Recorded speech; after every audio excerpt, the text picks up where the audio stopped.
Dham ki, Shri Purushottam Kshetra ki, Shri Ganga Maya ki jai, Shri Jamuna Maya ki jai, Bhakti Devi ki jai, Tulsi Devi Maharani ki jai, Harinam Sankirtana ki jai, Shri Shri Gauranitai ki jai, Shri Shri Radha Ballabha ki jai, Shri Jagannath Baladev Subhadra Devi ki jai, Melbourne Mahaprabhu Mandira ki jai.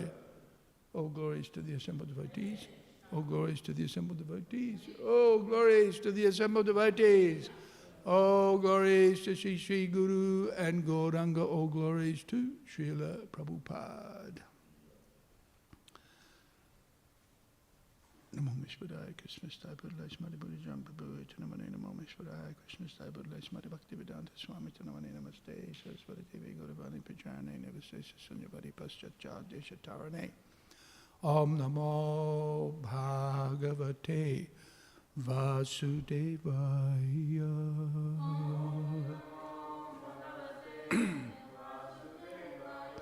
Om Namo Bhagavate Vasudevaya.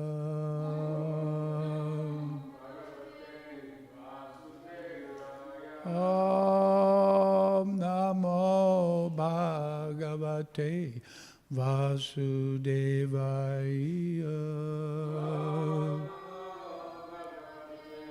Vasudevaya. Om Namo Bhagavate Vasudevaya.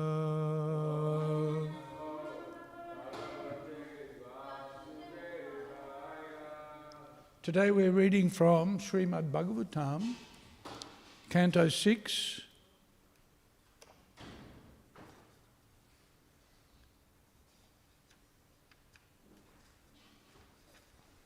Prescribed Duties for Mankind.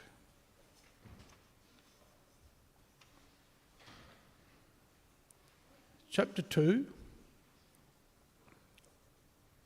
a jar meal delivered by the Vishnu Dutas.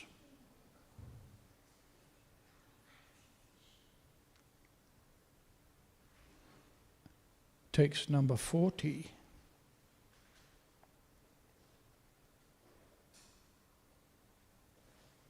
A jar meal goes to Hardwar.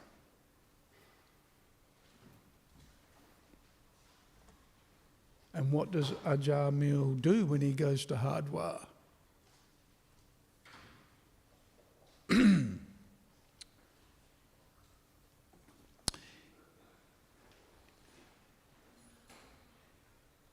Iti jata, oh no, sorry, wrong one. Satasmin deva sadhana asino yogam ashtitaha pratyahritendriya grama. Gramo, yep.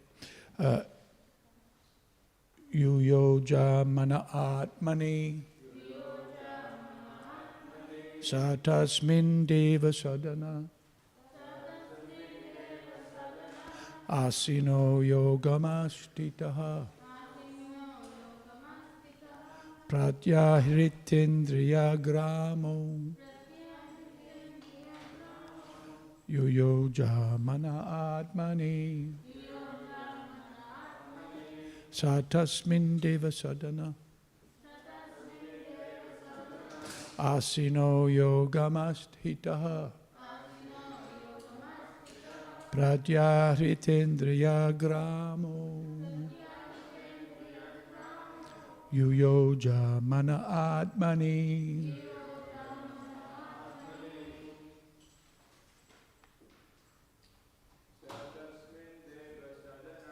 satasmin deva sadhana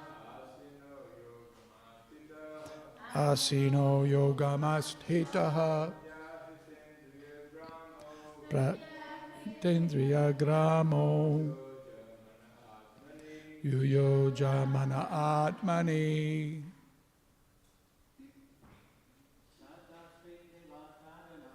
satasmin deva sadhana asino yogamastitaha Pratyahritendriya gramo yuyoja mana atmani satasmin deva sadhana asino yogamastita pratyahritendriya gramo yuyoja mana atmani tatasmin deva sadhana asino yogamastitaha Bhaktivedanta gramo yuyoja mana atmani satasmin deva sadhana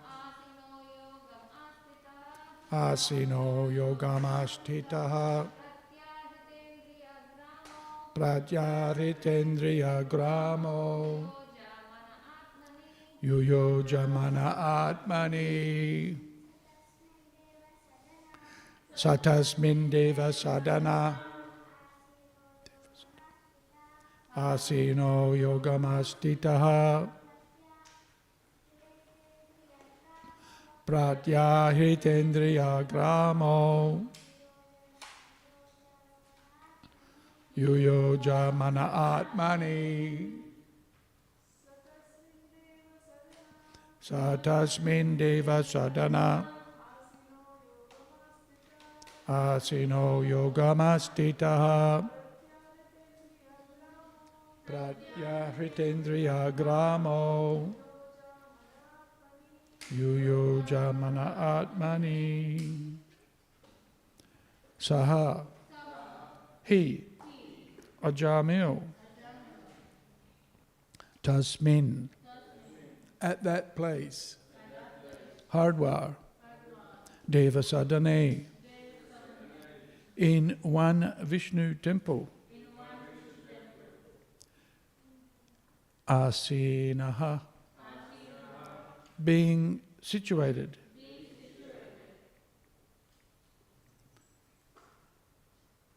yogam asthitaha performed bhakti yoga pratyahrita withdrawn from all activities of sense gratification indriya gramaha his senses yuyoja he fixed manaha the mind atmani on the self or the super soul, the Supreme Personality of Godhead. In Hardwar, Ajamil took shelter at a Vishnu temple where he executed the process of Bhakti Yoga. He controlled his senses and fully applied his mind in the service of the Lord. Purport. The devotees who have joined the Krishna consciousness movement may live comfortably in our many temples and engage in the devotional service of the Lord. This is a very interesting purport. Not a very big purport, but a very interesting one.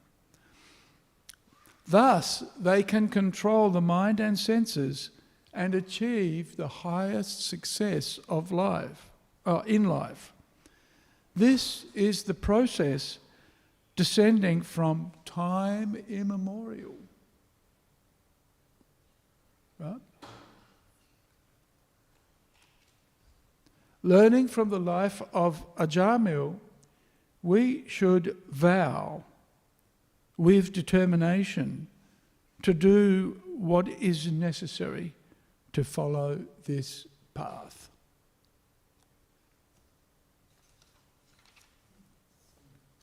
That's it. Not a very big purport. 3 sentences.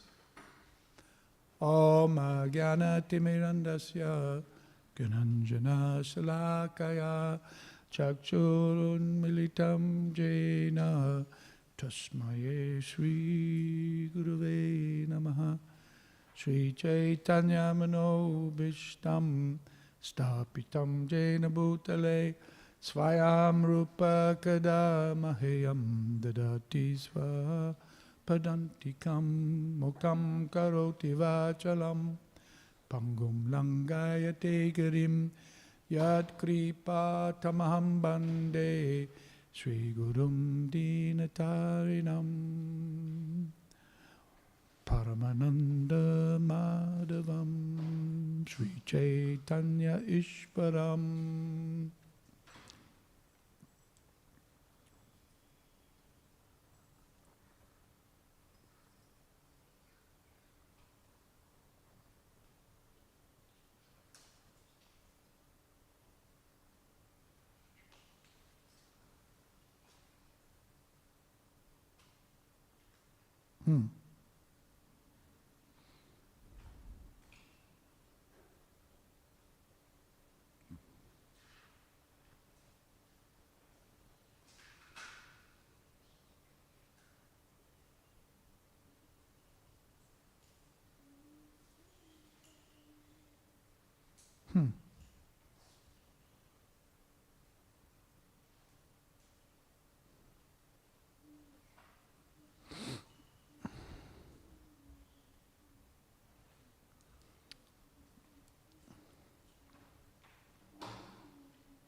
Okay.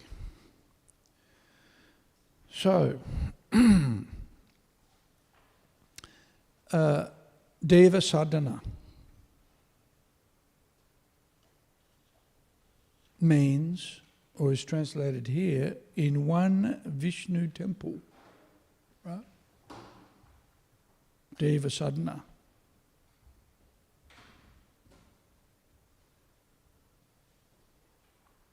The house of God, I suppose, or the place of God, or the place of the gods, Deva Sadhana. Asino yogam asthitaha. And Prabhupada translates that as being situated there, he performed yoga. Of course, Prabhupada, when he translates yoga, how does he translate it? Bhakti yoga. Yes, there is no other yoga but bhakti yoga for the bhakti yogis. Right? So asino yogamastitaha. So he goes to a temple, a place of the gods, right? Deva Sadhana, the seat of the gods, or the and performs yoga practice. And how does he do that? Pratya hritendriya gramo. He withdraws his senses. Pratyahara means to withdraw the senses in the Ashtanga yoga system. Withdraws the senses from material sense gratification. Now this is an important point, because for the bhakti yogis that doesn't mean that they do nothing. Right? This withdrawing of the senses from engagement with the objects of the senses is a withdrawal of, well, it's a change of consciousness, really. It's a change of consciousness. And so it's not that a bhakti yogi is inactive, because sometimes the vision or the notion or the idea, the image of a yogi, I remember when I was 16, 17, I wanted to be a yogi. And my idea of a yogi was live in a cave in the Himalayas, and stand on your head and perform breathing exercises. And so there's this notion of withdrawing. And even in the 6th chapter of the Bhagavad Gita, Krishna describes what a yogi is, and in more than one place actually in the Bhagavad Gita, a yogi is described as somebody who lives in a place of seclusion, right? And so that notion is not entirely misplaced. Not entirely misplaced. But specifically defined in the Bhagavad Gita, and this is one of the major themes of the Bhagavad Gita, is this idea, well, that Arjuna had, that to avoid the sinful reactions and the sinful activities of fighting with his superiors, his teachers, his family members, that he should withdraw from that place and live a life of seclusion, to avoid sinful reactions, sinful activities. This is a major theme of the Bhagavad Gita. But what does Krishna say? No, not yeah. Withdraw, yes, from sense gratification, but that doesn't mean not acting. It doesn't mean, this idea, go and live in a cave somewhere.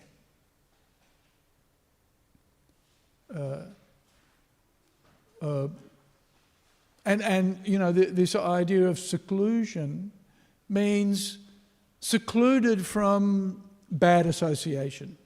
When Lord Chaitanya was asked, what are the qualifications of a devotee, then the first definition that he gave, when the residents of Kulinagram coming to Jagannath Puri, they asked him, who was a devotee? Then his first definition, he gave 3 definitions.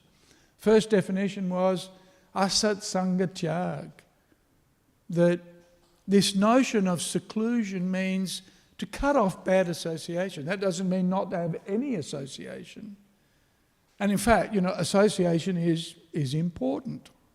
Why Ajamil is going to the Deva Sadan, the Deva, going to the Vishnu temple, right? And why Prabhupada put so much effort into establishing temples. Right? Even though Prabhupada says most important work is preaching, book distribution, effectively. What's our preaching? Harinam, book distribution, prasadam distribution. Prabhupada saw these as key planks in his platform of outreach. If you look at the history of 26 Second Avenue and the history of a Hare Krishna temple, effectively, then what was one of the first things that Prabhupada did with the devotees?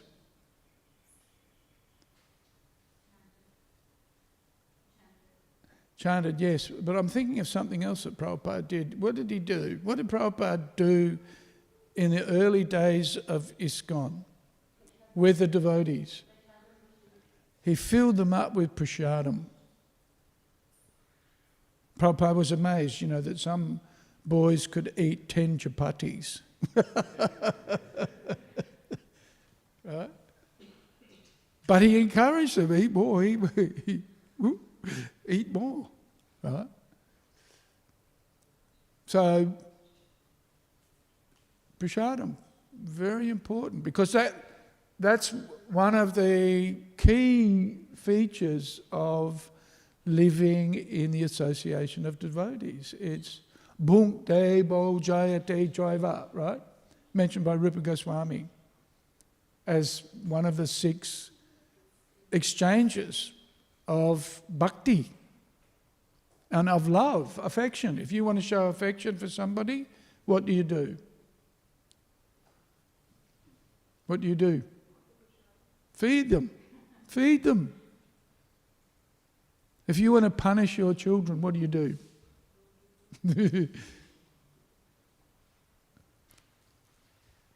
Yeah. Simple, just give simple prasadam, right?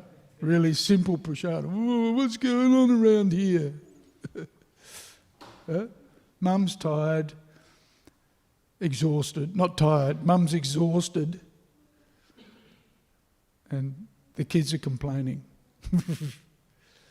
Yeah, so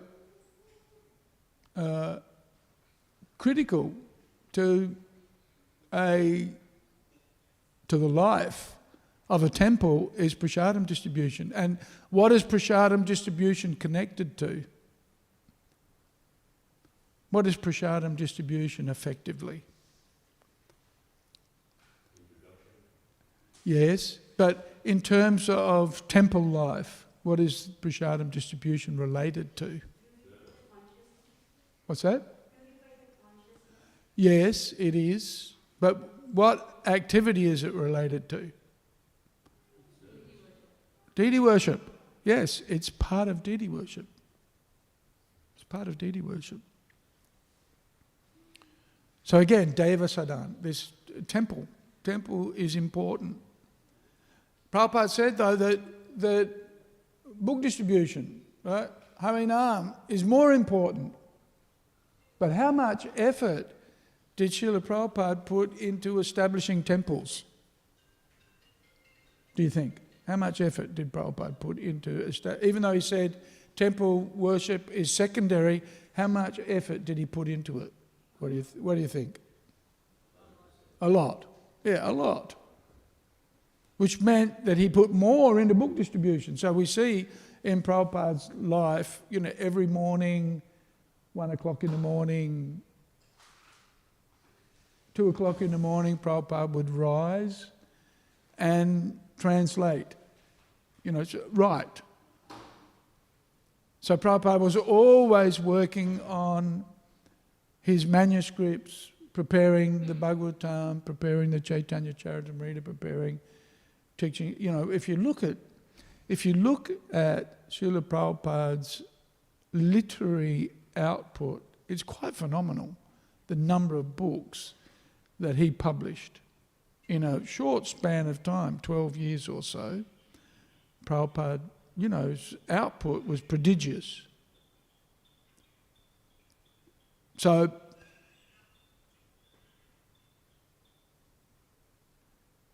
flight mode is generally recommended. Otherwise you'll be distracted. So,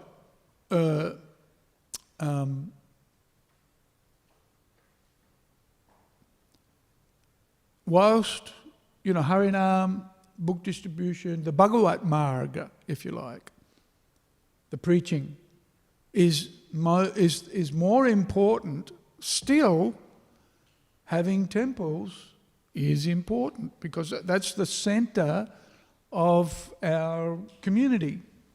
Right? Where's the centre of our community activities is the worship of Radha Vallabha and Gaurnitai and Jagannath Balarama Subhadra. It's the centre of our kirtan culture. Right? A bit disrupted at the moment, but where do we get our amrit, our nectar from? In the morning, greet the deities, Guru Puja, Kirtan. Isn't it? We've probably forgotten it. We've forgotten what it's like because we've been locked down, turned upside down, inside out and whatever. But really, that the opportunity for the community to come together, worship the deity, part of that worship, again, just as prasadam distribution is part of deity worship, kirtan is part of deity worship also. Right? So in that environment, that's where the community's heart kind of beats. Ideally. And this is why Prabhupada put so much effort into establishing temples. Right? And why we put so much effort and work into maintaining temples. And along with that, the kirtan, the classes, the prasadam, the experience. The experience. I was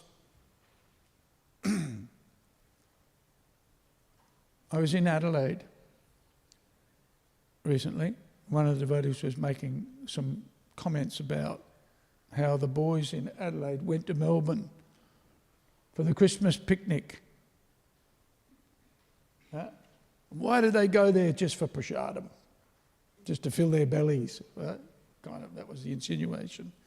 And I was thinking, well, the reason why they went there was, yes, the prasadam, but it was more than the prasadam, right? It was more than the prasadam. Why did 400 devotees go to the farm for the Christmas picnic? Was it just to have something to eat? Huh? What's that? Association.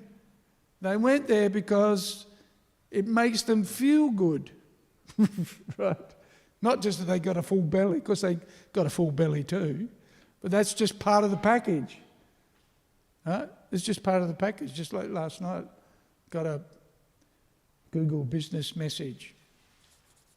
Are you open at 5:30? Right? Are you open at 5:30? And is there dinner being served? Right? So, when people go to the temple, it's expected that you'll get, well, certainly around here, it's expected that you'll get some prasadam. In fact, on New Year's Day, a lot of people came at lunchtime, and the lunch wasn't expecting 400 people. We were preparing for 400 people in the evening, because that's when we have our New Year's Day, feast. And I got a message complaining, why wasn't there enough prasadam for the guests at lunchtime? And why were the servers favouring their friends? Right? This is what happened. I don't know if you know what happens around here, but if there's not enough prasadam, then, it's the servers look after themselves and their mates, which is not really our culture, actually. Has anybody died of starvation in this community? Because they missed out on lunch? Right. They might have lost a few grams in weight. Might have. Yeah. But really interesting how, important a temple is. And the culture of the temple, why we work hard. It's not, we live a life of seclusion in that we only associate with devotees. This is our secluded place, right? But it is quite busy. It's not a place where you do nothing, right? It's not a place where, I know, I don't know whether we have it there now, but the most read item on the notice board. You know what the most read item on the notice board is in the temple? Sibya, what's the most read item on the notice board, you reckon? What do you think? Who'd like to say? Do you? What? John? No, although that is important. They already know that anyway. What's that? No. Although that is important too, and they do read it. What's the thing that, well, at least in my observation, that people spend the most time looking at? No, the roster. The roster. They stand in front of the roster and they look at all of the items. Then they look at all the names of the devotees. It's like, whoa, what's going on here? This is full on, right? This place is full on. There's a lot to be done. So, it can confuse people. Temples can be a place of confusion. People thinking, I want to be a yogi and I want to live peacefully. And then they come to the temple and they're immediately thrown into the kitchen to do something. And they're kept there all day. Right? It's busy, it's busy, it's busy, it's busy. But it's very interesting. I've mentioned this many times over the last few months. But then people say, I really, this place is special. This place is special. There's a sense of peace and calm that you experience in the temple that you don't get anywhere else. Right? I remember first weeks, days, going to the temple in Adelaide. And Ajahn Rupa and I would rise early and go for the morning program, and then work, do service most of the day, then go home and kind of like, whew, boy, that was intense. That was full on, you know. But then the next morning, I've got to go back for more. Right? Can't stay away from the temple. That place it's full on, but there's something there that I experience that I can't get anywhere else. Right? So, Prabhupada says here, the devotees who have joined the Krishna consciousness movement may live comfortably in our many temples and engage in the devotional service of the Lord. Isn't that interesting? Right? Prabhupada says, may live comfortably in our many temples. So what does that mean? Comfortably. May live comfortably. You know, sometimes people think, be a yogi, you have to be austere. Right? Be austere. But here Prabhupada says, you may live comfortably in our many temples. Now, in another place, Prabhupada says, householders especially should avoid opulent clothing, residence and conveyances. Have you read that? It's in the Chaitanya Charitamrita. So, on the one hand, Prabhupada says comfortably, but not opulently. Okay, so what's the difference? How do we determine comfort? Being happy with what you've got and enough is you don't need any more. Okay, that's subjective, isn't it? Your measurement of comfort might be different to mine, right? So, what Prabhupada says, not opulent clothing, conveyances, clothing, residences and conveyances, right? But here says comfortably. Where do we get the balance between comfort and opulence? So that needs versus wants. Wants are always going to be more than needs, right?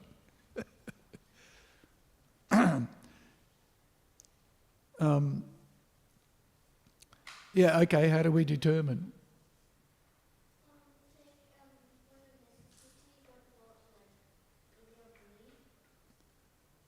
Say that last bit again.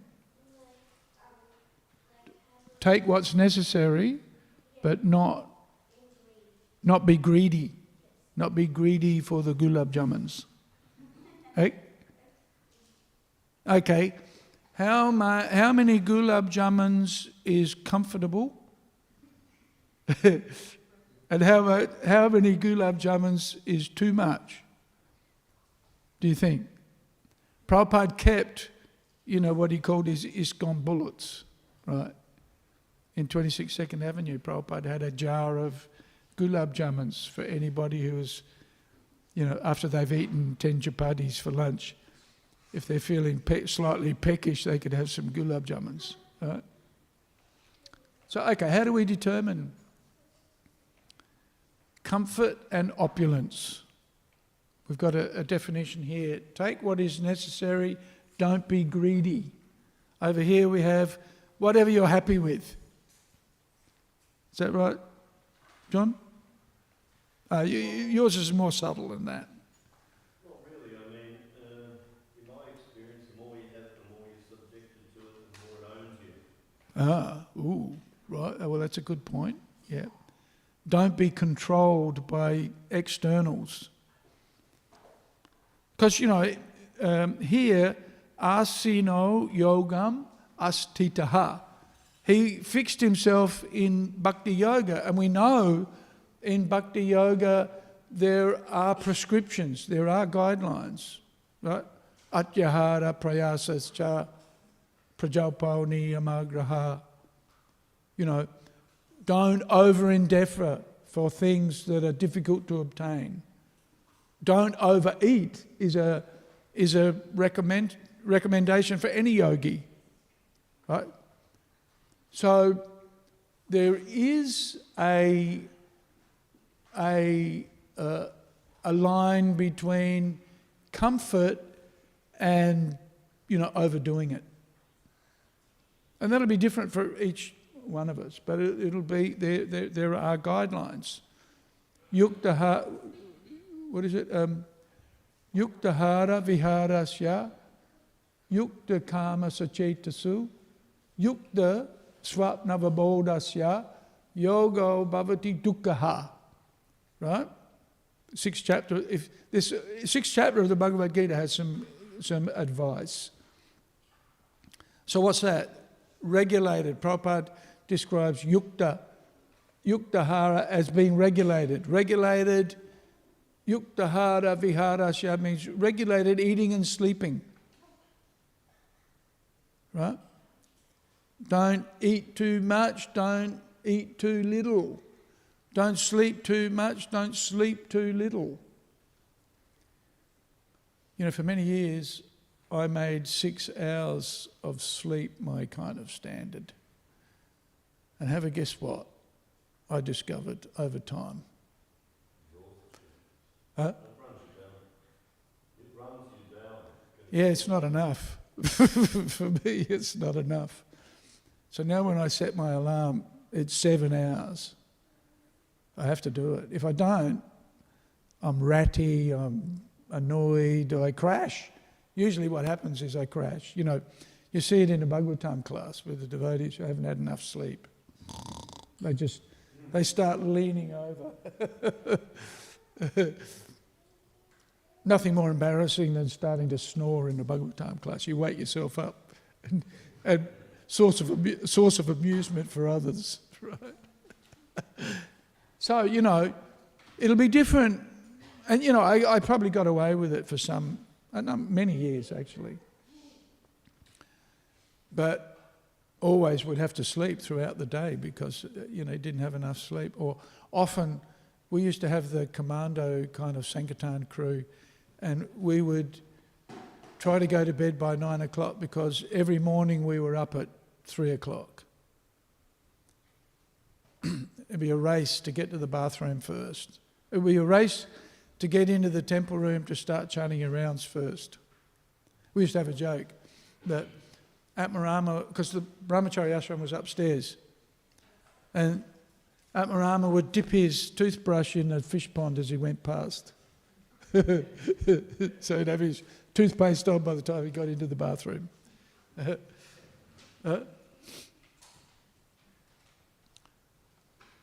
So it's interesting, isn't it? Prabhupada says here you can live comfortably in a temple. Right?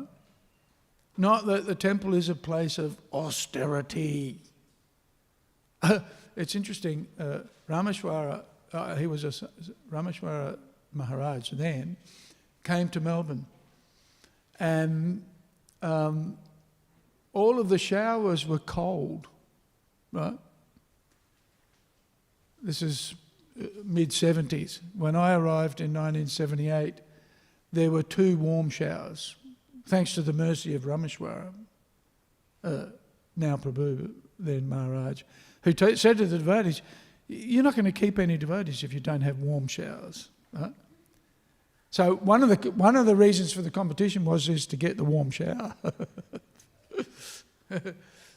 I think they're all warm now, right? All the brahmachari showers are all, although, still an austerity to walk to the shower. Not much of an austerity. What we used to have to walk from up here down to the back to go to the shower in the winter time. Actually, we had a duty. There was a duty, not on the roster anymore, but there was a duty to guard the deities every night, right? And you would sleep out on the veranda, out here, in front of Radha Vallabha's door. What do you reckon, Zach? Go for that service? It's a fantastic service because you're sleeping at night thinking of the deities. Right? Although on occasion I do remember waking up with the rain blowing on. I'd rolled over to the edge of the veranda. It was raining outside, and you get woken up by the rain splashing in your face. But it was it was a very satisfying service to do that, to be Radha Vallabha's guard. Yeah?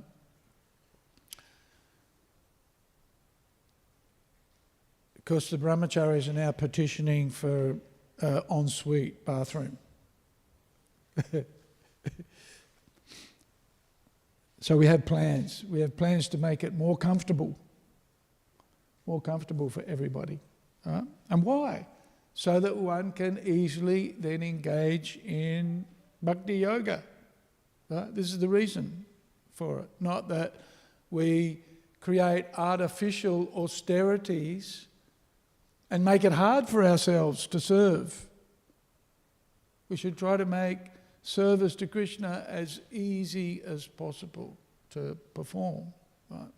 Not make it artificially restrictive or difficult or too hard. Right? And why? So, Prabhupada says here, so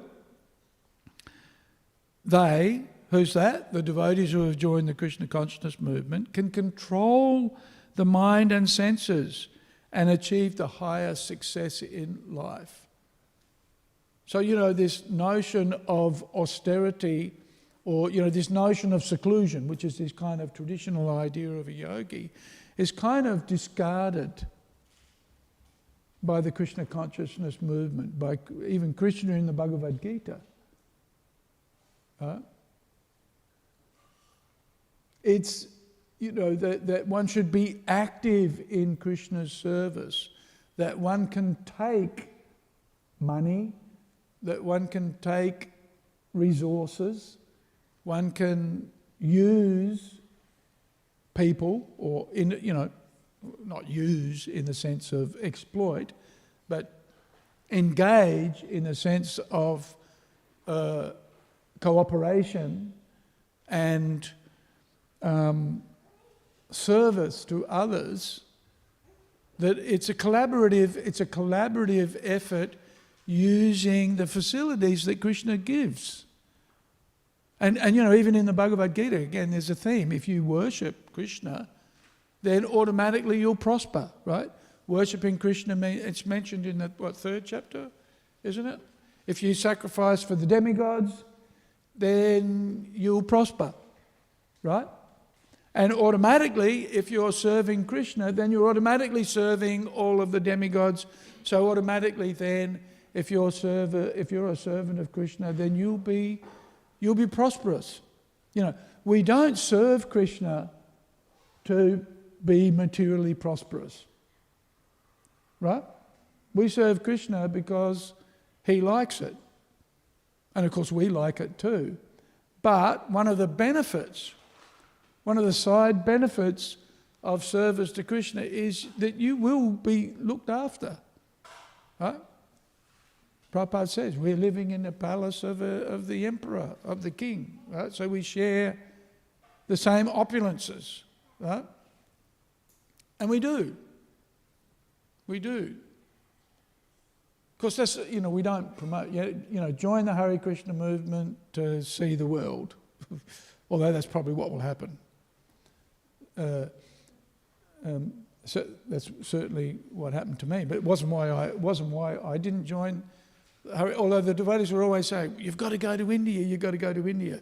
Because the first time I went to India, I got so sick that when I came back, I was thinking, "What's the big deal about going to India? You go to India almost to die." But you will prosper. But that's not the reason why we serve Krishna. But it is a fact. Anybody here not getting fed properly? No.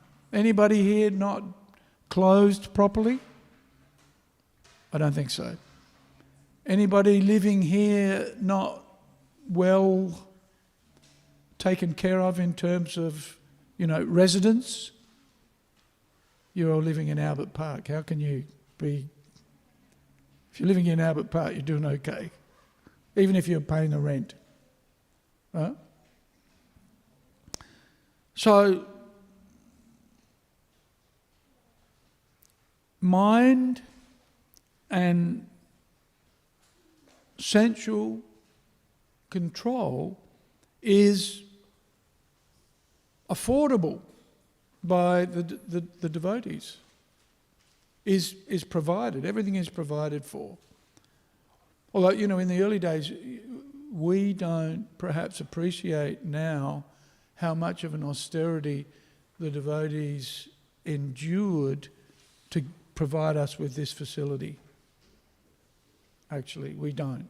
The devotees come to the temple now and everything's very opulent, but there was a time when purchasing this property and maintaining this premises was quite austere, actually. Quite austere. Devotees were being put in jail. The book distribution brought in income, but it wasn't a huge amount of money. It was quite austere.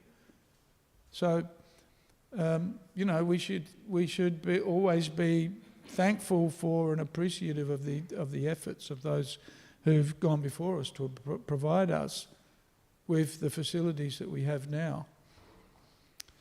And now, isn't it interesting what Prabhupada says here? He's referring to Ajamil, whose history is many, many thousands and even millions of years ago, right?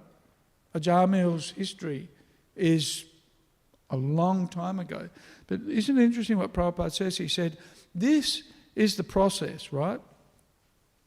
Descending from time immemorial. Ajamil going and living in a temple is, and us also, coming and living, or here, Prabhupada says, taking shelter at a Vishnu temple. Satasmin deva sadhana. And that's what we're doing. We may not be living, but we're all taking shelter of the temple. And Prabhupada is saying this is a process descending. So this is not, something new. But we're engaging in an ancient practice that has been going on basically since the beginning of time. Interesting, huh? This is not something new, coming to the temple and bringing your kids for japa and Bhagavatam class. Or living in the temple and being a servant of the deities, being the pot washer, or the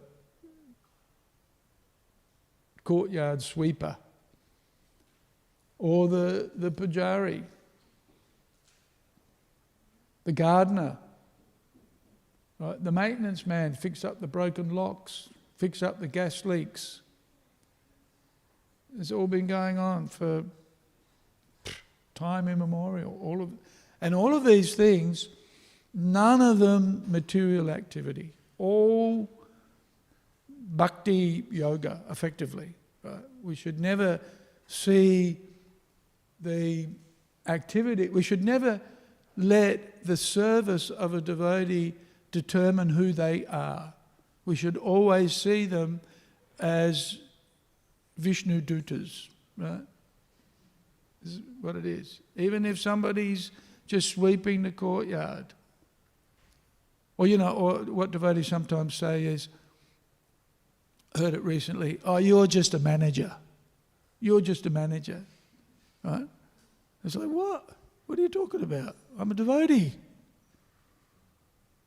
And what are you? Oh, I'm a cook. Oh, a cook. Oh, Haribol, much more elevated than me. Huh?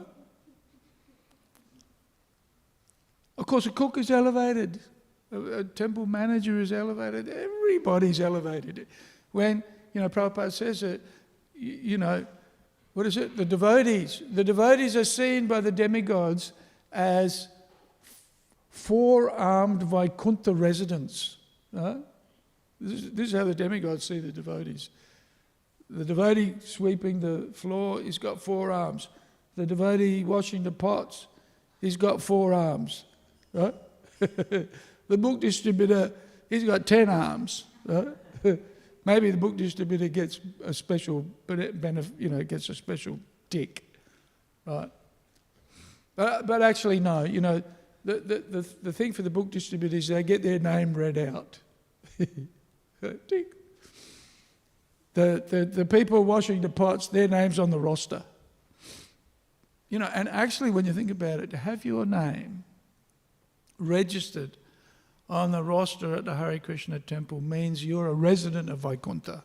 Right? Your name, your place in Vaikuntha is already guaranteed. It's already put aside for you. Right? When those people are reading that list, they're just thinking, boy, I wish I could have my name on that list. Right? Of course, there are people on that list who are thinking, I wish there was somebody else who could have their name on the list. Of course, although these days, it's interesting. In this day and age, we have devotees competing over who can get on the list. Right? They actually compete to get on the list. So, Prabhupada says, this is the process descending from time immemorial, right? Rosters, cleaning, sweeping, cooking, distributing prasadam, providing that environment of calm and peace and, spiritual experience. It's, the experience that one gets when one comes into a Hare Krishna temple is pure bhakti. This is what it is, if it's been managed properly and devotees are doing their services. So it's a great honour and a great opportunity to just be allowed in the front door. And the benefits that we get from that engagement is immeasurable. Because, as Prabhupada says here, it gives us an opportunity to achieve the highest success in life. Pretty amazing. Okay. I've said enough, I think. Does anybody have any comments or questions?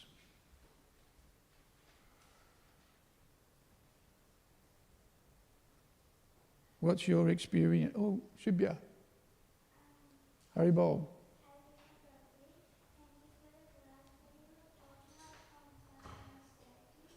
Talking about, just hang on, just careful. I'm not surprised after you just dropped it like that.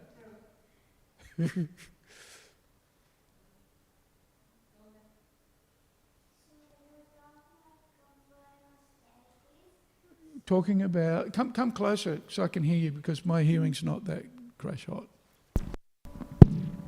I got it.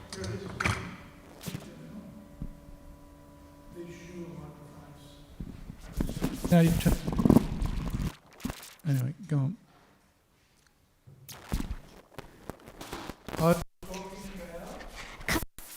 Comfort. It is. So, so my question is, when our aim is to go to Goloka, where we see Krishna and all his friends, do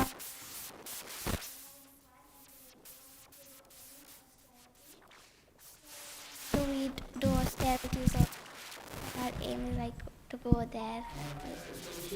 The cowherd boys don't do anything.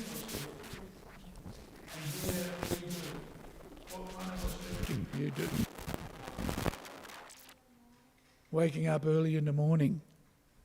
That's not austerity, that's fun, isn't it? Huh? Huh? You reckon waking up early is austerity, huh? Have a chat with your mum and dad about that, okay? See if they can rectify the situation.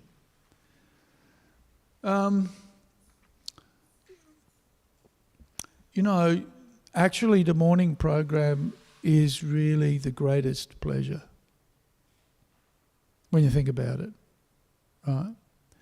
That's why we go to bed early, is to get up early so that we can absorb our minds and our senses in a time of the day when spiritual practice brings the most benefit, right?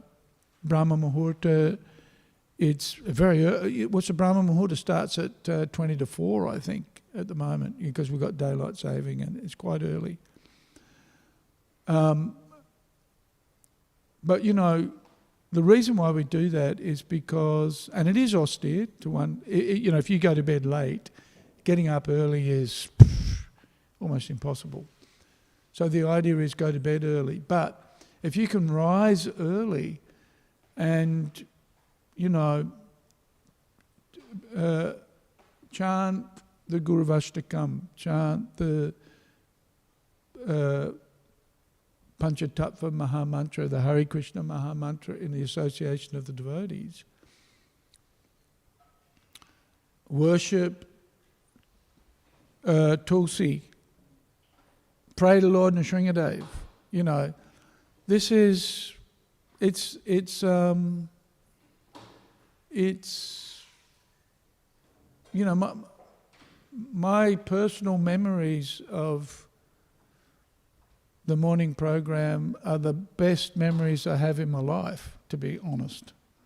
An effort to participate, sure, but the experiences, the spiritual and the emotional and the spiritual experience of the morning program, you cannot get that anywhere else. So that's why we do it. We're prepared to, you know, perform that austerity because there's something better to be achieved. Right?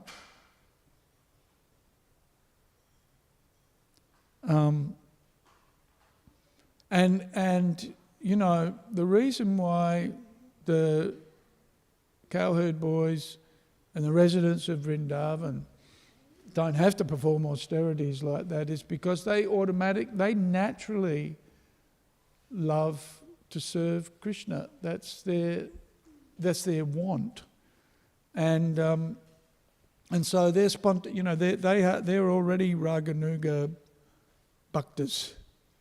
Well, they're Nitya Siddha associates of Krishna. So their natural inclination is to serve Krishna. So they wake up early too, by the way. Right? They get up early and they're thinking, oh, great, we're going out into the forest with Krishna today. Fantastic, we're going to have a great time. What are we going to do? So they're up early, you know, wanting to have breakfast and wanting to get over to Krishna's place because they want to go for a fun day in the forest, right? Play in the caves and, you know, just have a good time with Krishna. Exciting time. You know, usually Krishna's killed half a dozen demons by lunchtime, right? So a lot of fun, a lot of excitement. So they're up early. It's not that they're not up early, they're up early. So,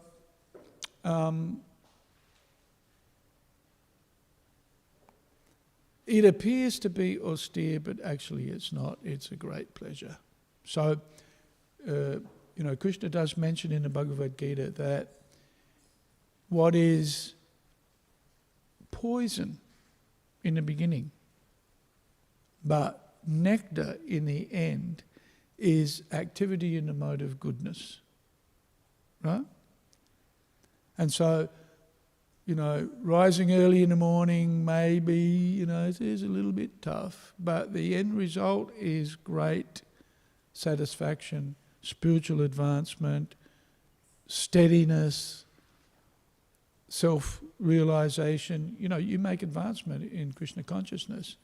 You relish the, Manaso Rasena. What's that? Manaso Rasena. Mahaprabhu Kirtana Nritya Gita. Right? What's next? What's the next line?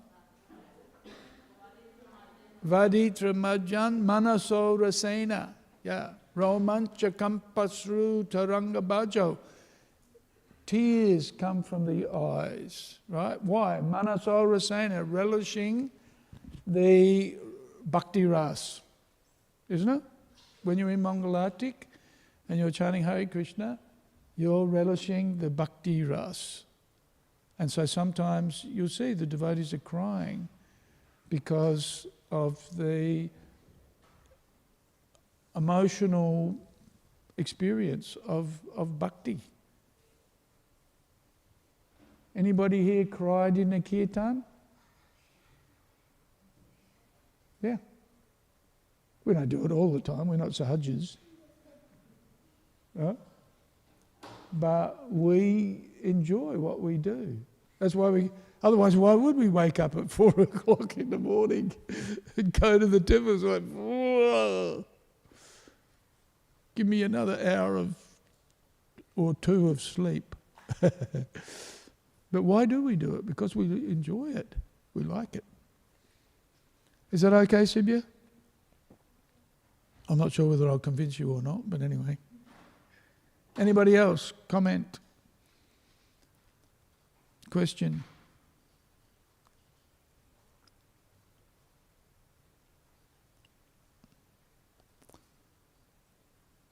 Gentlemen? Aboy? No? Everything's okay? Everything's okay? Enjoying the holidays? Yeah? Mum and Dad behaving themselves, are they?